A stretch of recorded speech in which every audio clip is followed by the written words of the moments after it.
Good evening, everyone, and welcome to Have a Seat with Chris Hansen. So much going on in the world today. As you know, last night we talked about the George Floyd murder at the hands of police in Minneapolis, the fallout from that. We had a number of very interesting, fascinating guests to take us inside what's happening there. But we have not lost focus on our other investigations. And so it is tonight that we continue our investigation into the Dahvie Vanity case, aka Jesus Torres, blood on the dance floor, the literally dozens, probably hundreds of victims of sexual assault in his wake over the years as a performer with blood on the dance floor. And tonight we continue. You may remember Ashlee Lillie, who was one of our actual first guests to talk about being victimized by Dahvie, and she joins us now. She's become an advocate for the other victims, survivors. And we also have Lizz Fender, who's going to give us her fascinating story, and Kylie, who will also tell us about how she met Dahvie and how she stood up for him for so many years in what she calls a Stockholm Syndrome situation. And we'll get to her later in the show. Ashlee Lillie, we'll start off with you. How are you tonight? I'm good. How are you? It's been months since we first, I'm good, thank you. It's been months since we first had our initial discussion about your experience with Dahvie Vanity, and you really spoke out for the first time, and it was emotional for you certainly, and somewhat liberating, I think it's fair to say, and it was also for so many other young women who have come forward since then. What has been the fallout? What has been the result of you speaking out, and how much further along have we been able to push this investigation with both police and the FBI now investigating Dahvie Vanity for sexual assault, grooming, and other crimes? Well, obviously I can't say too much about it, as we all know. But honestly, every day we're making tremendous progress with it, and I know that a lot of people want answers to certain things that I can't give right now, but they just have good faith. This is in very good hands. We are getting it taken care of. It's a slow process. I mean, when you look at the Epstein case, that took 10 years, and you just got to kind of give us a little bit of time before we can really put all those details out there. But it's been really good. I have, on the scale of negative to positive, I've had 100% positive interactions after this, or after we came out about it. And what's it been like for you personally to go on and tell your story so many weeks ago and to now become an advocate for the other young women involved here? Oh man, that's a big answer. It truly has been liberating. There's some times, the last week has been very tough, obviously with everything else going on, which is so sad with the Black Lives Matter movement and everything. But other than that, I mean, everything has just been liberating. My life has completely changed. I want to change my career now. I really want to go into being an advocate for domestic abuse and sexual assault victims. It's been truly eye-opening to see how quickly people can come together against somebody who's doing so much wrong. And it's just been really, surreal is a very good word for it. Now, we know, and we have to be a little careful because of the integrity of the investigation, but, I've talked to people with the FBI, with police departments around the country. You have as well.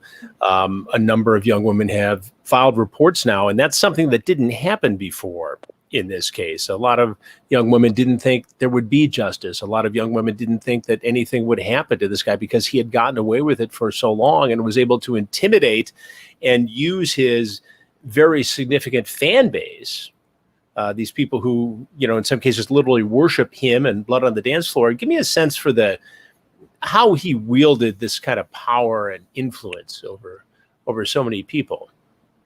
Well, however he did it is slowly dwindling away, because everybody is really catching on now, and we've had a bunch of it. I know me and Mal, because me and Mal have kind of been taking this by the reins. And talking about Mal Levy. Yeah, Mal Levy. I love her to death. We have both received a bunch of messages from young fans that initially reached out to attack us and then redacted it and came back and apologized because they understood the severity of it after really paying attention. So he doesn't have much left to, hold over anybody. I think that he does have a very select, small group of young girls, which is very unfortunate. And it's it's a really hard to figure out how to talk about the young girls because they are minors, but it's really unfortunate that some of them are still kind of stuck in that. But it's all a power kick, you know, like when he's fully taking advantage of these girls, seeing like the numbers of likes and followers, and that's just still his tactic. Like, it hasn't changed. Whenever you hear a story from a month ago of his interaction with a young girl, it's the same as mine 10 years ago, the same as Mal's, the same as, you know, everybody else's. So I mean, it's coming to an end soon now. There's no like vaguer way that I can put that. All right, Ashlee, one of the other reasons that you're with us tonight is to show moral support as you have in the past for other survivors, one of whom is Lizz Fender, who joins us tonight. Ashlee, I'm going to have you stand by with us because I have a lot more to talk to you about. But Lizz, thank you very much for being on Have a Seat with Chris Hansen tonight. How are you? There you are. Good. How are you? Good, good. So take me back to the beginning. How did you first meet Dahvie Vanity? How did that come about? Well, I just moved to Florida about 10 months prior from Michigan. I was only 13 at the time, and he reached out to me on MySpace back in 2006. And he just told me he liked my look and he liked my hair, and he told me that he could do my hair for me. And I was pretty excited, to be honest with you, because my aunt, who normally did my hair, lived in Michigan, and it was nice to have someone that could, you know, knew what they were doing, offer to do my hair. Well, supposedly knew what they were doing, offer to do my hair. And so you met him on MySpace, which was then, you know, the place to go for this sort of thing. What did you know about him in terms of his ability to do hair and in terms of his, you know, well, he had pictures, and he sent like a kit that he had. So, and then his his whole thing on MySpace was that he was like the hair god. So that's pretty the ins and outs I knew and some of my friends on there were friends with him as well. So did you know anything else about him? Did you know how old he was? Did you know that he had aspirations to become a musician, a rock star? I mean, a little bit of that for music, obviously, because he expressed that as well, that he was musically inclined. Well, that's what he said. But he told me he was 19 at the time in 2006. And I've come to find out that he was 22. 22, and you were how old at the time? 13, and in November I turned 14. So this happened in July. So how did you first come into contact with him in person? Did you set up an appointment to have your hair done with him, or how did that all come about? No, first I just wanted to meet him and hang out. Well, he expressed he wanted to hang out with me.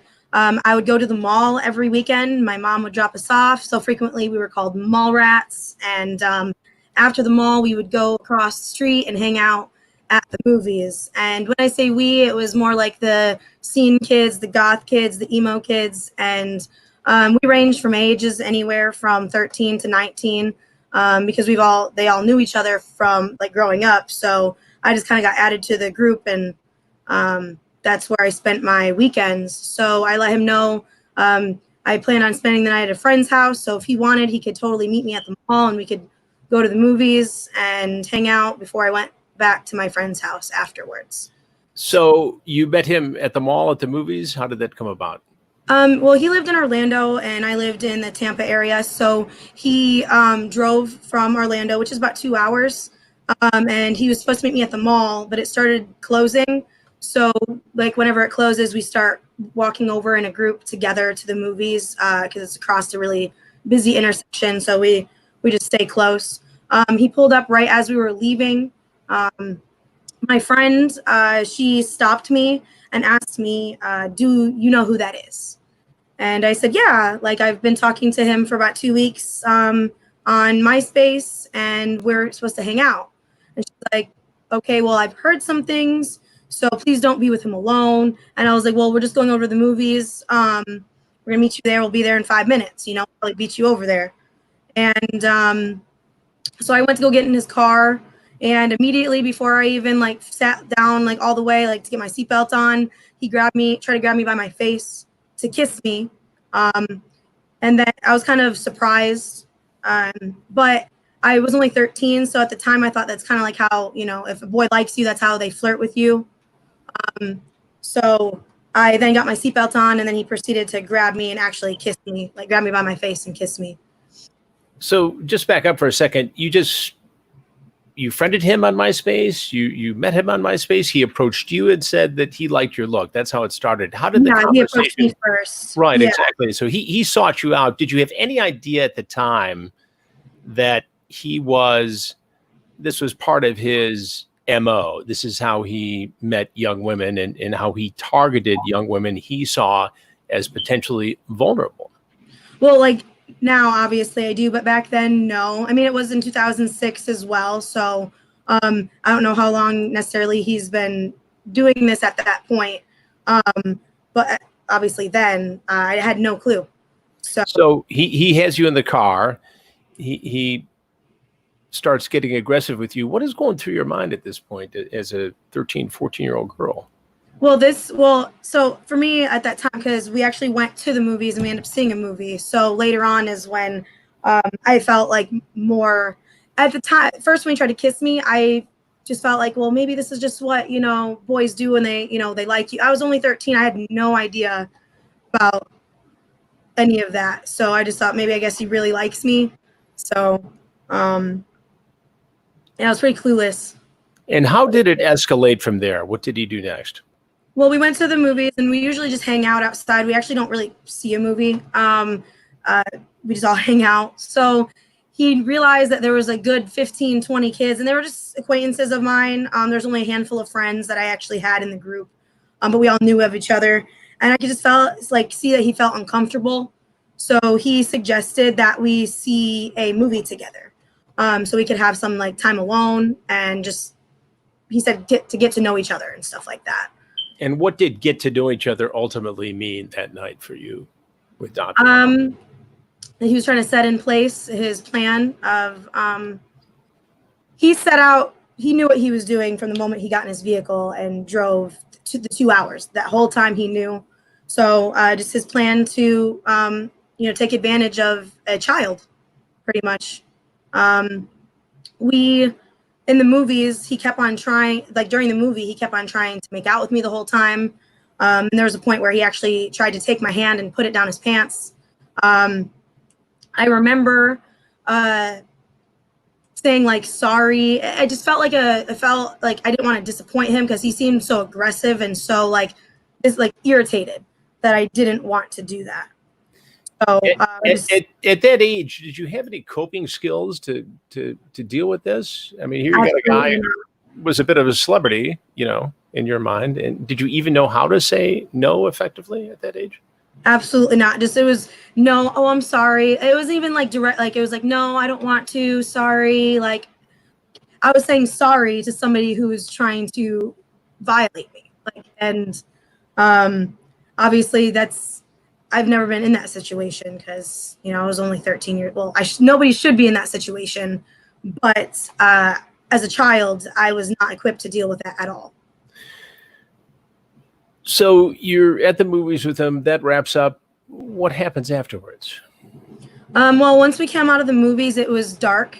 And I didn't think about this when he parked his vehicle. He parked behind the movie theaters, and he parked near a dumpster and a tree that hung over. So by the time that the movie was finished, we had to walk through this tunnel, which was kind of secluded, and then to the back of the movie theater, which was, nobody was there. And his vehicle was then parked in even a more secluded space. So as we approached his car, we got in, and I was just thinking, you know, like, we're going to go to my friend's house, like he's going to drop me off. And he proceeded to, I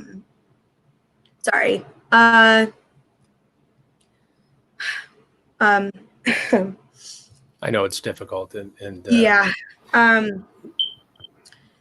He proceeded to expose himself and try to make me give him oral, and pretty much was threatening that how are you gonna get home, because 10 o'clock at night, you know, I didn't drive 2 hours for this, and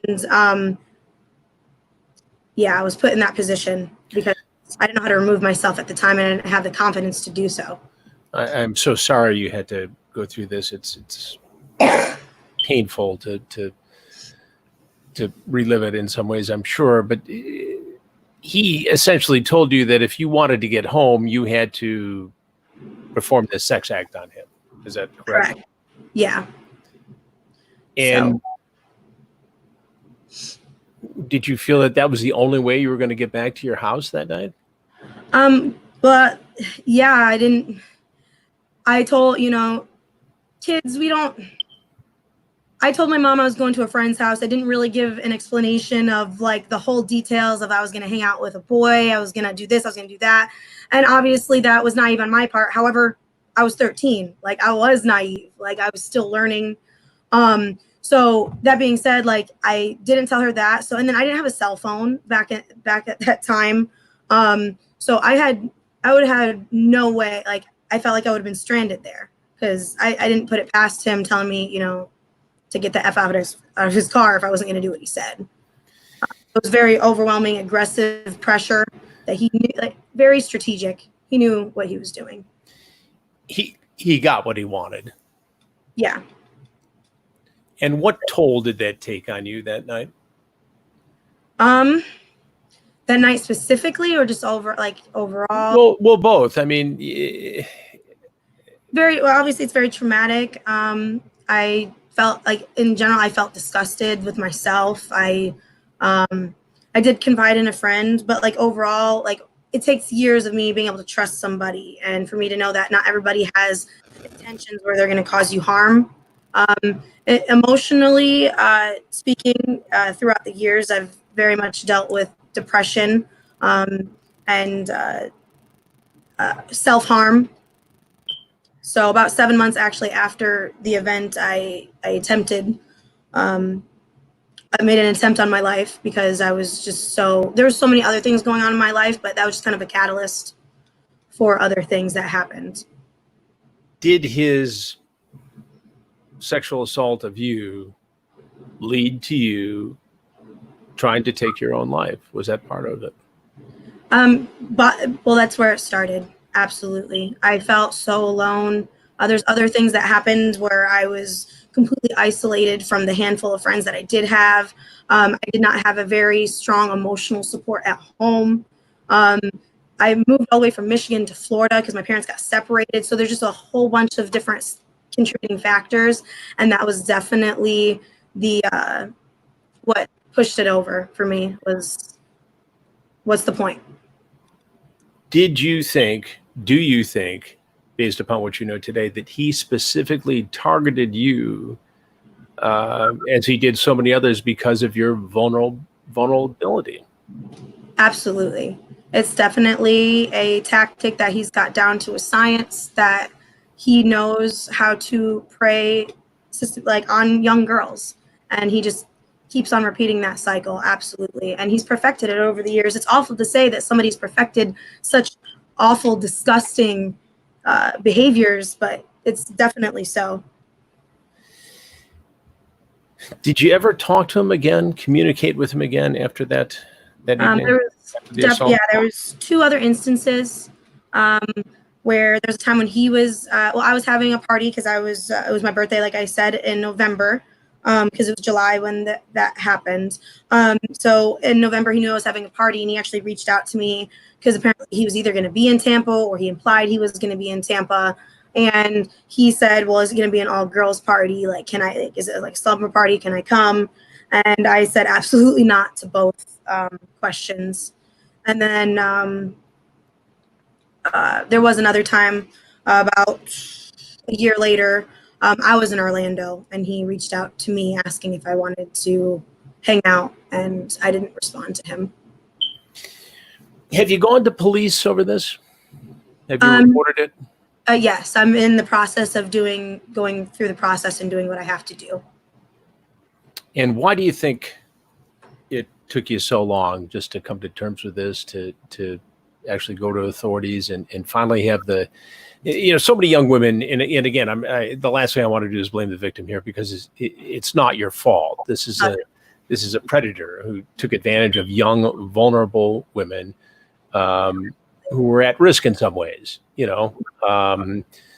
Some young women had challenging home lives. Some just wanted to, be a part of this scene, and it was a cool scene for a lot of kids.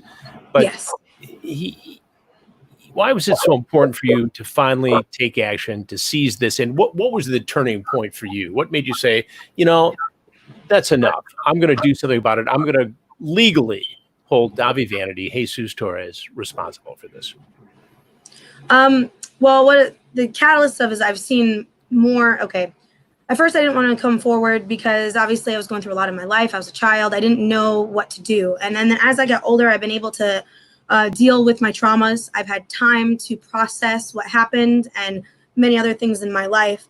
And so I feel that it's really important that regardless of how long ago this happened, that didn't deserve to happen to me. It didn't deserve to happen to anybody else that he did that to. And I can't stand idly by while he continues to do this to more people.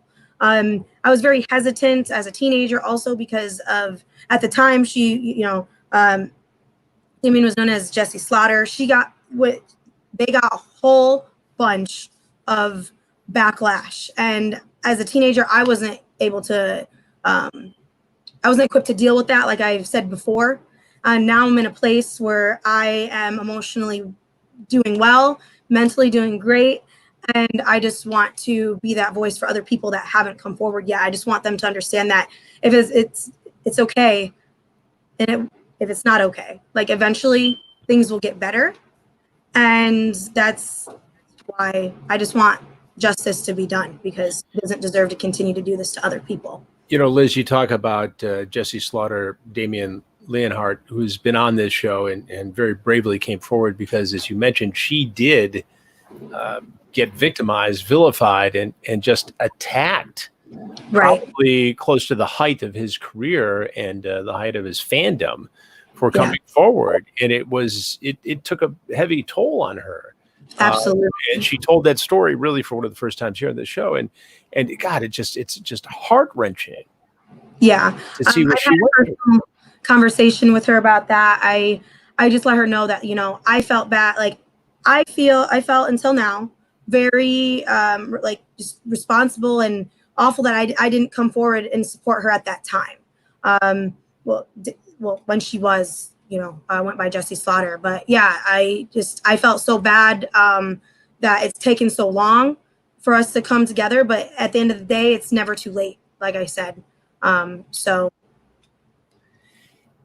Dahvie Vanity has, we know with almost near certainty that he checks in and watches these shows, and we've seen him in the in the stream, in the chat. If he's watching tonight, what do you say to him? What do I say to Dahvie? Yeah, what do you say to Dahvie?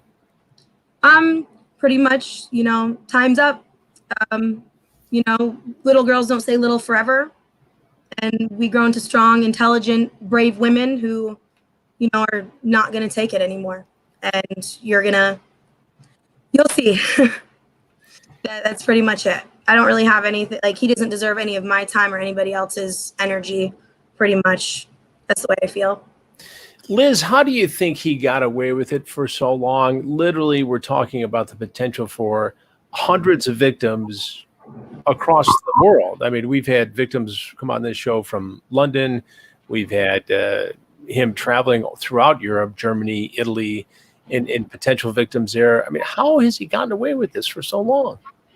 He's definitely, because of the age group of individuals he goes after, they obviously don't understand sometimes that that's predatory behavior. So certain signs, he's going after people that are obviously vulnerable. They're children. And then he's perfected it over the years. So that's the only thing I can think of. And then obviously he was in a band. See, what happened with me, what he did happened before Blood on the Dance Floor became like a big thing. So I could definitely see where he took that to his advantage as well, as being, a rock star. Ashlee Lillie, Liz, I'm going to have you hang on, stay with me here for a minute. But Ashlee, I want to bring you in for a second. You heard what Liz had to say. That really does fit in closely with the pattern and what happened to you in his assault of you and so many other women. What goes through your mind when you hear Lizz tell that story? It disgusts me, and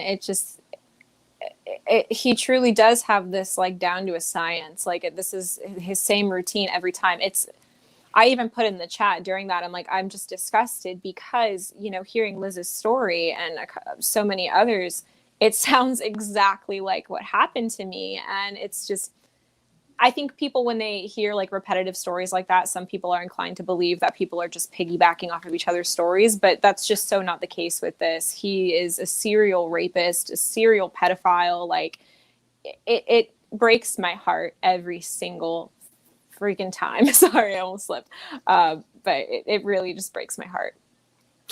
And we know that, law enforcement is now getting involved here, as we mentioned earlier.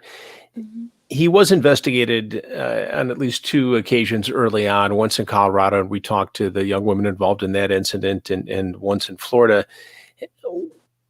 In your mind, and you've had some time to think about this, and you've talked to a lot of the other survivors, what was it that allowed him to get away with this for so long? Abuse of power, which is what happens in so many cases. Like, I know I already referred to Epstein earlier, but I just started watching that documentary about him. And it's truly this power thing where they just, given now he has much less power. Like, I can't emphasize that enough, but with young girls, he still holds that cool, I have so many followers on Instagram or so many followers wherever type of thing. And it's just that these girls are looking for somebody to understand them. So when an adult who you believe shares the same interests as you, because we all know he doesn't share the same interests as them. But when you believe an adult does, and they have this platform, you're scared. It's like, in my situation specifically, like I said, I was in the room with him when he was on the phone yelling at some girl and then canceled her on Twitter later that day. So I was terrified to come out. And that's what he still does. Given now, whenever he's live and people start commenting, telling him that he's a pedophile on live streams, he just exits out now because he knows that he's losing that power.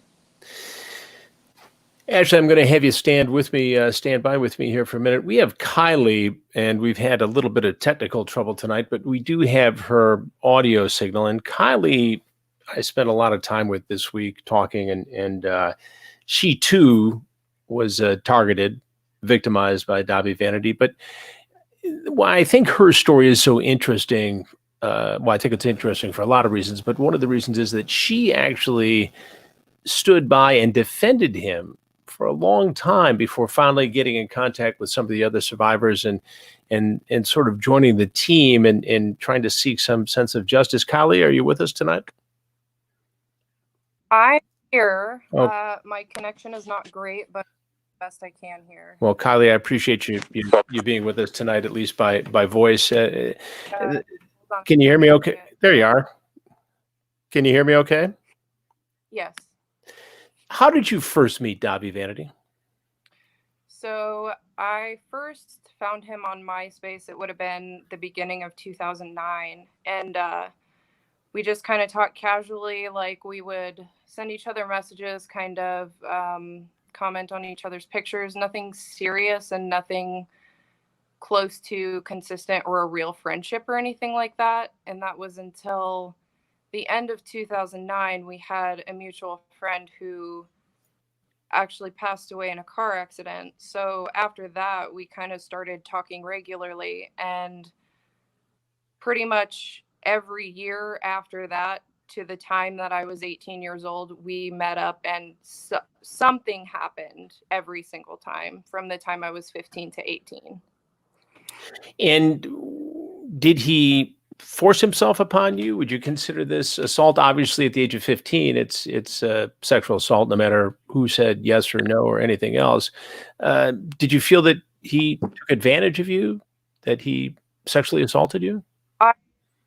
I definitely was uncomfortable in many situations, especially the time where I was 18, even though that technically would have been the most legal out of all of them. But he was never, I don't share that same thing where, he did try to coerce me a lot, but he was never violent with me, and he was never really mean to me. He would try over and over again to get me to do something or to do things, but in the end he would take no for an answer and I would go home. So yes, I was uncomfortable, but I, you know, I don't want to say that I contributed to the situation, especially when I was 15, but it kind of feels that way. Does that make sense? Yeah, I understand. And the reality is you can't legally consent at the age of 15 Right. to a sexual act. So it is sexual assault, whether, at the time you thought it was or not. Why do you think he was able to get away with this for so long? And why do you think that he tried to keep you on his team perhaps more than some of the other young women he targeted? So I think that the problem with me was that I knew all along that this was happening. I knew that he was talking to girls who were underage, but I was underage myself and it was happening to me. So I didn't think that anything was wrong with it. I was kind of like, well, if they're okay with it, then that's okay. So he had shared a lot of things with me throughout the years that I knew about. And so I think he just didn't want to have anybody that would be able to then come out later and say all those things. He also had, people like me who I believed everything he ever told me, and I would have done anything for him. I had known him since I was 12 years old, so he could have told me that I had wheels and I was a bicycle, and I would have believed him.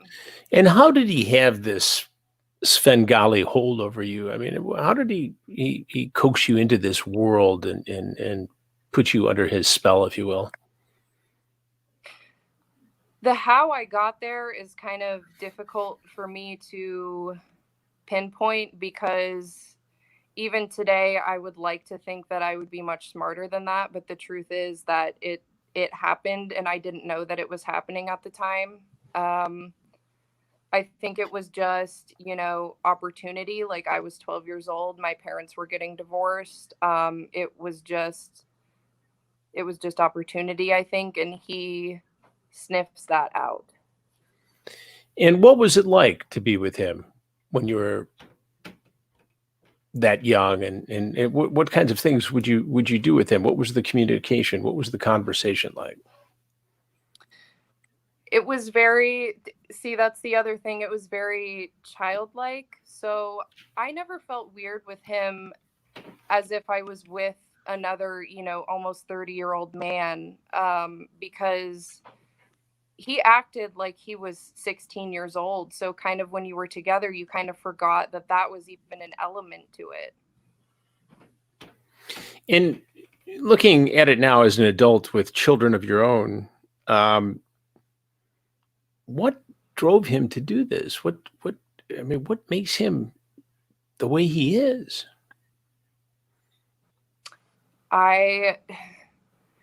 It's hard to say. You see this sometimes in people with very broken homes and, bad childhoods, but, by all accounts, his was fairly normal. So, I think maybe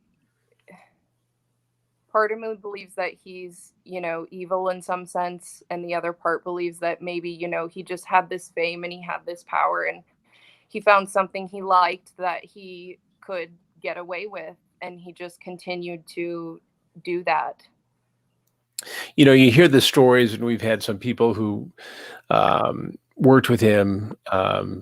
A fellow named Bryce was on the show last week, who is his videographer and photographer, chronicled some of the stuff and was with him. And he said basically Dahvie Vanity was really good at being a really shitty person.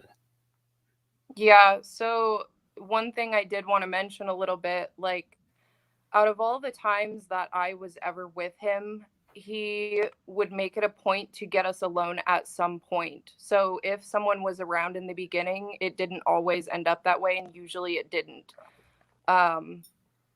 Not only that, so, you can say, like, how did nobody see anything? Well, people saw me around, and there were certainly other people sometimes when I was with him, but it's not that we didn't see anything, we just didn't know what we were seeing. So at the time it didn't raise any red flags, and certainly 10 years later when all this came out, you know, there's stuff, even I lived it, and there are things that friends will say, oh, do you remember him doing this thing or him saying this thing? And I say, no, but I do now, you know, but I have to be reminded of certain things. So. And how long and from what ages did you stay with him? Did you hang out with him? So actually being in person was from 15 to 18. And then having conversations with him was from age 12 to age 20, 21.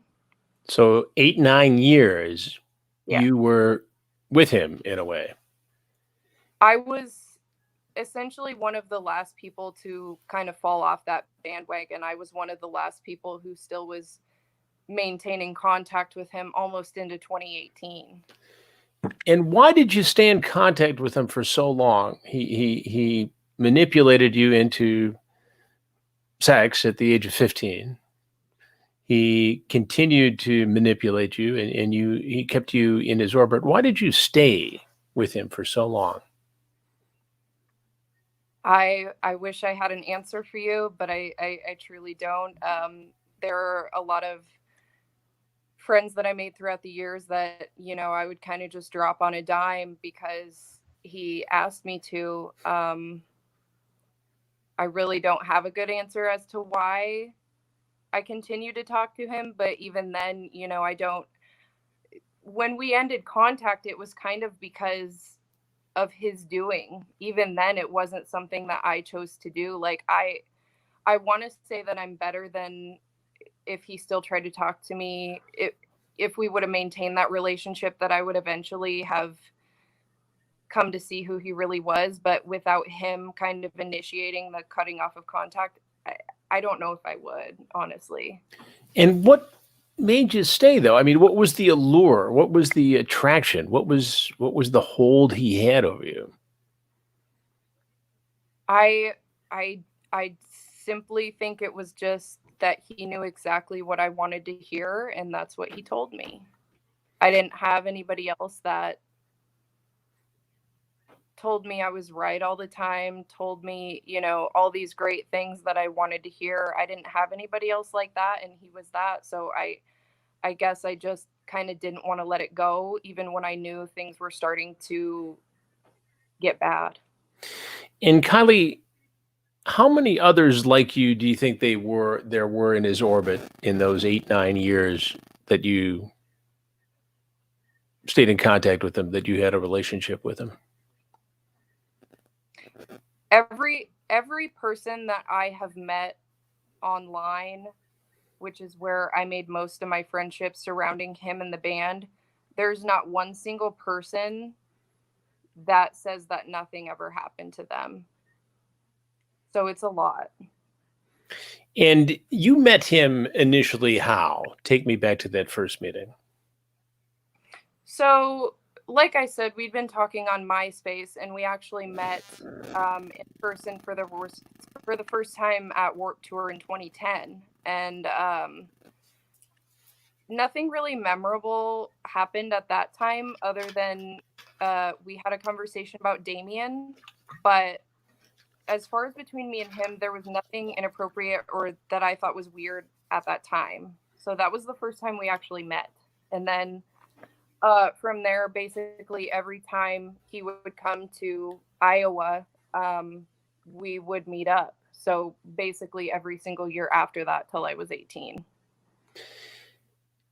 You were pretty aggressive about defending him online, and to the point of even, and correct me if I'm wrong, go after some of these other young women who suggested that he sexually assaulted them. Why was that? He told me that it wasn't true, and so I believed him, and I can't now, knowing what I know now, I can't take myself back to that mindset and be like, why would you think, why would anybody lie about this? You know what I mean? So I don't know what I told myself back then, but I just know that I believed everything that he said. And I was, I guess I thought I was special in a way, and that that's what I had to do to kind of be on his good side, if that makes sense. Did you feel threatened by him? Did you feel that he just understood you in a way nobody else did? How would you describe this loyalty, and especially when it came to going after other young women who said that they were victimized by him? I guess I kind of thought we had like this special thing, which obviously is not true, but I saw the way that he interacted with some other people, and it felt like what he had with me was different. But I know that he did that intentionally now. But back then, I kind of thought, I was special and I wanted to stay that way. And I would have done anything to hold that position in his life, which, ended up in me doing some really awful things or saying some really awful things to other people. What do you regret most about what you said to other people, other young women? Just realizing now as an adult what had been happening to me, just the fact that, other people, almost everybody involved in this case had it so much worse than I ever did. So to have minimized their pain and trauma like that is really what, I can deal with him not being who I thought he was, but I still feel guilty to this day for not standing by the people who I should have. You have since talked to some of the other survivors, Megan and Elizabeth, who have appeared on this show. What do you say to them now? And what do you say to people like Lizz and Ashlee, who have been through this, who are trying to still come to grips with it, to survive it, to seek some measure of justice out of it? I hope that they can understand kind of where my mind was and that it wasn't in the right place at that time. But absolutely, I apologize to anyone who I ever was mean to, whether indirectly or to their face. These people went through the worst thing in their life, and they had someone like me basically saying that they were lying. So I do want to apologize specifically to Damien, absolutely, Katie Kane, Ash Costello, and Megan again, who I've already had a conversation with. But, those people, they were people who tried to kind of nip this in the bud, and I was one of the people who didn't allow them to do that. So. And to Dahvie Vanity, what do you say tonight? Someone you haven't talked to in a couple of years. I have absolutely not one molecule of air to waste on him. The only thing I really want to say is to anyone who may be watching this, who is a young girl, if you are considering or are in some kind of relationship or friendship with him, obviously I recommend you don't do that. But if you do, just please, at least hear us out, and whatever situation you get yourself in, make sure that you have a way out. You're tough on yourself, and I understand why, but it is in some cases the thinking of a young woman, a girl who is being praised by a fellow who, in the young girl's mind, is a celebrity, is somebody who is a manipulator, who's somebody who obviously was very well practiced in grooming and targeting vulnerable young women. Yeah. Do you think you were a victim of something akin to the Stockholm Syndrome? Yeah, I mean, that's the only thing, I'm sure there's a different, more accurate word for what I'm feeling right now, but that is the one that, you know, everybody probably understands.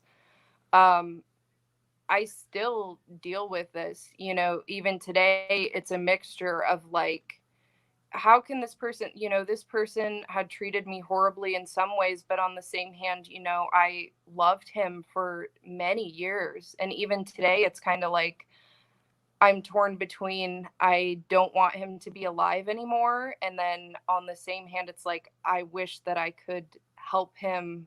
I almost feel bad for him, which I hate to say, but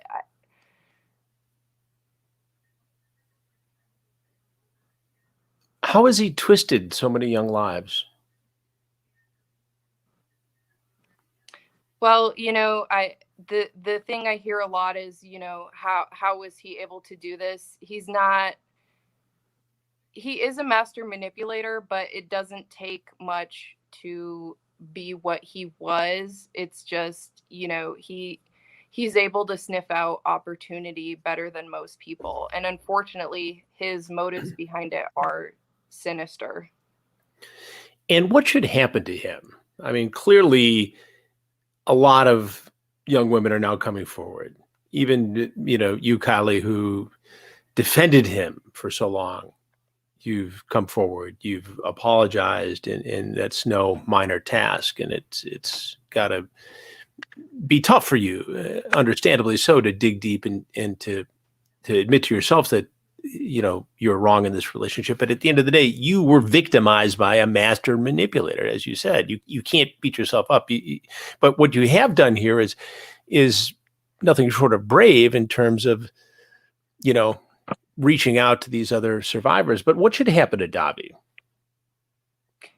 I mean, absolutely, he cannot be in our society. There's just no way. I think if there was a chance of him being rehabilitated at some point in time, we're far past that. And especially, you know, seeing this behavior, seeing him enter streams and kind of make fun of people the way that we know that he does, I think he's just gone. And I think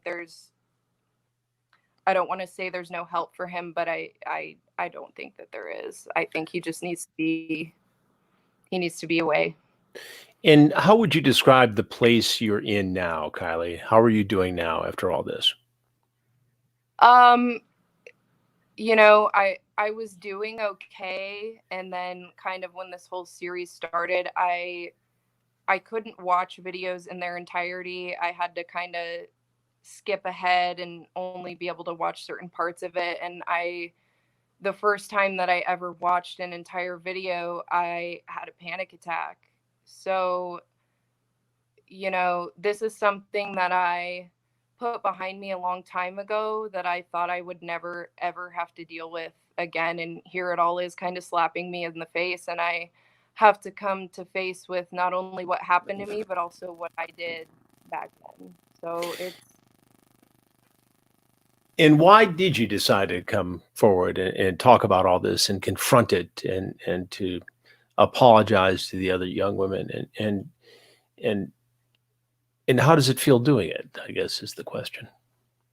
well, because I see a lot of people coming forward, but you know, I think I think it's doing a disservice if you don't also say the part that you played in it, because for people on the outside, they really truly don't understand how this happened, and they need to know that, you know, there were people like me who were enablers or whatever. You know, it wasn't just him, it was kind of a network of people who didn't really understand what was going on, but they contributed to him being able to get away with it for so long.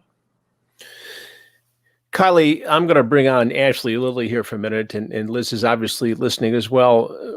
Ashlee, you heard what Kylie had to say. Kylie, what do you say to Ashlee tonight? Oh no.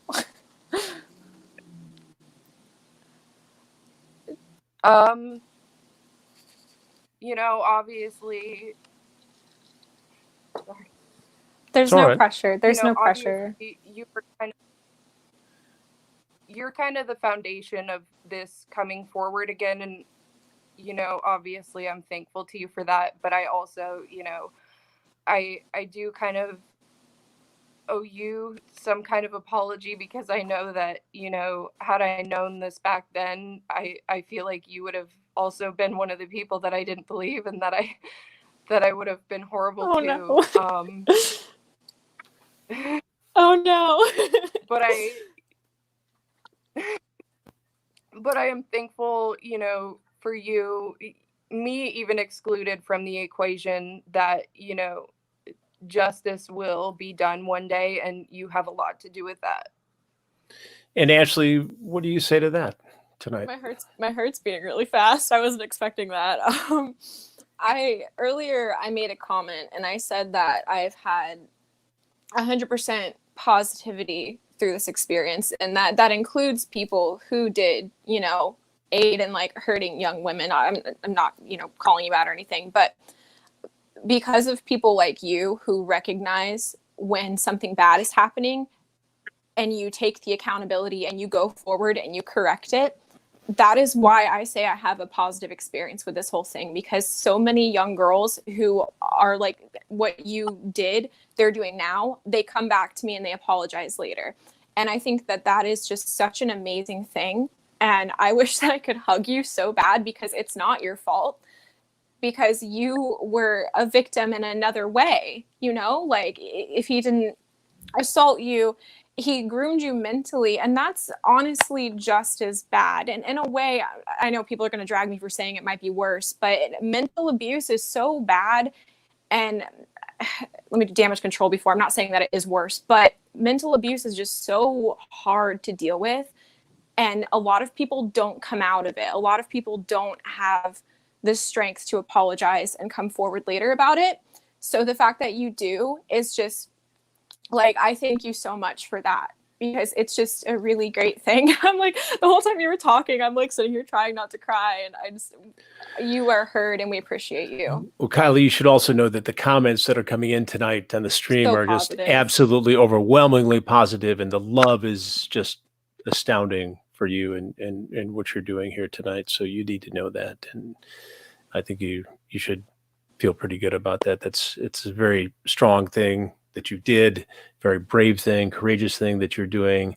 You know, we had a long talk about this off camera earlier in the week, and I don't take it lightly that you decided to come on this show and talk to everybody out there. It's a huge thing. It's huge. It's huge. And actually, I guess it begs the question, what does this say about the movement, the quest for justice for all of the survivors of Dahvie Vanity? It speaks volumes, because I think that, you know, back then it was easier for him to hide things, you know, whereas now this is all out in the open. So people, I know that his fans do watch these, because they message me and they tell me that they're just not sure yet and that they continue to watch them. So I think that you coming out saying that is a different perspective for them to hear, because they can hear us talk about the, you know, our assaults and our experiences all day long, but to hear somebody who came from like a friend point of view and how you were used in that way, that's how he's currently using people. And he sends these young girls to attack us. We've have screenshots of people saying that he'll give them free merch if they message us a certain thing, or if they go to our live and they say this and that. So having you on here is so important. So important, because there are so many layers to this, and we can't even begin to, every time we think we've cracked one, we find like 10 other ones, you know? So I know that doesn't really make sense. My brain is kind of like meh right now, but no, it does make perfect sense. I'm sorry, Kylie, I didn't want to cut you off. Go ahead. Oh, wait, what? No. Kylie, Kylie started to say something there, and I wanted to let her continue. Kylie, are you there? Well, we've had some challenges with Kylie's signal tonight, but Kylie, if you're with us, thank you very much. What you did tonight is, as I said, nothing short of courageous and brave. I appreciate it very much. Lizz Fender, I don't want to forget about you in all of this. Your reaction to what Kylie had to say tonight, Lizz? I just, like Ashlee said, like, I really appreciate her, you know, it's from a different perspective, and someone that learned from, what their part in it. And then she also, I just felt so, I wanted to hug her too, because I'm like, when she was like, oh, I didn't have it as bad, I'm like, we all, like, this is all abuse that we've all survived. Abuse is abuse. Point blank. We can't blame anybody but him. Right. I mean, that's the takeaway. I mean, that's the bottom line here is that, we are never going to blame the victims. We're never going to blame somebody's mom or dad. I mean, the reality is this guy, by all accounts, knew exactly how to find, target, and groom vulnerable young women. It's almost like he had a sixth sense, like a radar. Yeah. I mean, you saw it, and the MO and his aggressive nature and the precise acts that he forced young women to do, it's like a template. Yeah. It follows the same routine virtually every time. Same pattern, yeah. Liz, your final thoughts tonight. Is there anything else you want people to know? Just that, you're just coming forward. It takes time, and just having to deal with this type of trauma takes time. So anybody that's experiencing this currently has experienced it. I just wanted to just reach out and say, things might not be okay now, but eventually, they might not be good tomorrow, next week, hell, even next month, but eventually you'll get there. And I just want to say thanks to everybody else that has come out and everybody else that's been supporting us. Lizz Fender, thank you very much for being on the show tonight. I appreciate it. Ashlee, I think it's only fitting that being the very first young woman who appeared on this show to talk about Dahvie Vanity, you get the last word tonight. It's been very active on social media, and I don't want to take away from any of the other issues that are out there, COVID-19 and, of course. The Black Lives Matter movement and everything that's happened since the George Floyd murder at the hands of police in Minneapolis. But this remains just a searing issue. Yeah. And there's so much to it, and it represents what can happen to young women who fall prey to somebody who's a skilled grooming predator. Yeah. Final thoughts tonight from you. What do you want people to know most? And if somebody is out there who's thinking about coming forward and going to authorities, to law enforcement, what do you say to them? Well, firstly, I do want to say that I did take a couple of days off from posting about this to, center my feed around the Black Lives Matter movement and ways people could help with it, just because I still almost feel wrong talking about this right now, because I feel like there's so many other things going on, but I'm thankful that, we're here tonight to speak on it. To anybody who is watching and wants to come forward now more than ever, please contact me or Mal. We have been working around the clock to try to collect these stories and to try to help you figure out how to file police reports and to check the statute of limitations in your area. And, we can get you in contact where you can make these statements with the FBI to take down this guy. And we are here for you if you need it. We can help you with anything that you need. Pastel Bell and, Repzilla, they're also here if you need it. But we actually, me and Mal talked about our project the last time that you had the show, which is where we're getting a bunch of survivors together. So, if you need to contact anybody, please contact us, because this is so important. I did have one thing that I wanted to say to kind of everybody about contacting Dahvie in the future. If you're thinking about it, don't.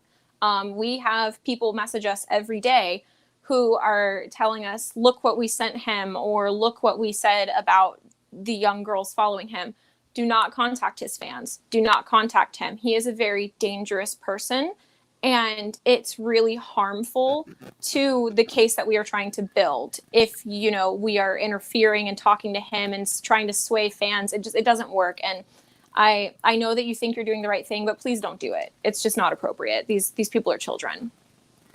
Ashlee Lillie, that's good advice. Thank you once again from the bottom of my heart for being on the show and talking about all this. I share with you the feeling about the Black Lives Matter movement and the George Floyd case, why we dedicated last night's show completely to that topic. But, we do have to continue, even in the shadow of that tragic event and the momentous movement that is, come out of it to work on these cases that we know are so important. So thanks again for being a part of it. I appreciate it. Stay safe, stay well, and I'll talk to you very soon. Thank you. I'd also like to thank, Kylie for coming on the show tonight. It was no easy decision. We've been in contact for quite some time. I know her signal kind of dropped out on us at the last minute there, but wow, so powerful, so important. And it really sheds light on how Dahvie Vanity Jesus Torres was able to get away with this for so long and is still out there free, as all of his victims, survivors, live in the shadow of what he's done. And I do think it's very promising that so many have come forward, so many have gone to the authorities to make reports and to seek some sort of justice here. So we will continue to do the same. Thank you very much for joining. Stay safe out there. So much going on in every community between the protests, and hopefully those things are starting to settle down. It appears they have last night and today, much more peaceful settings for the protest to get the point across, and the things so many people need to think about. And the pandemic still ongoing. So let's all be careful out there. You'd hate to think that by voicing our concerns in public that we might continue to spread COVID-19 just as we start to get it under control. So I hope everybody is careful out there. I know a lot of young people who watch this program are also very involved in the movement. Some may be out protesting right now and watching this on Thursday or later this week. Just stay safe out there. Use your heads.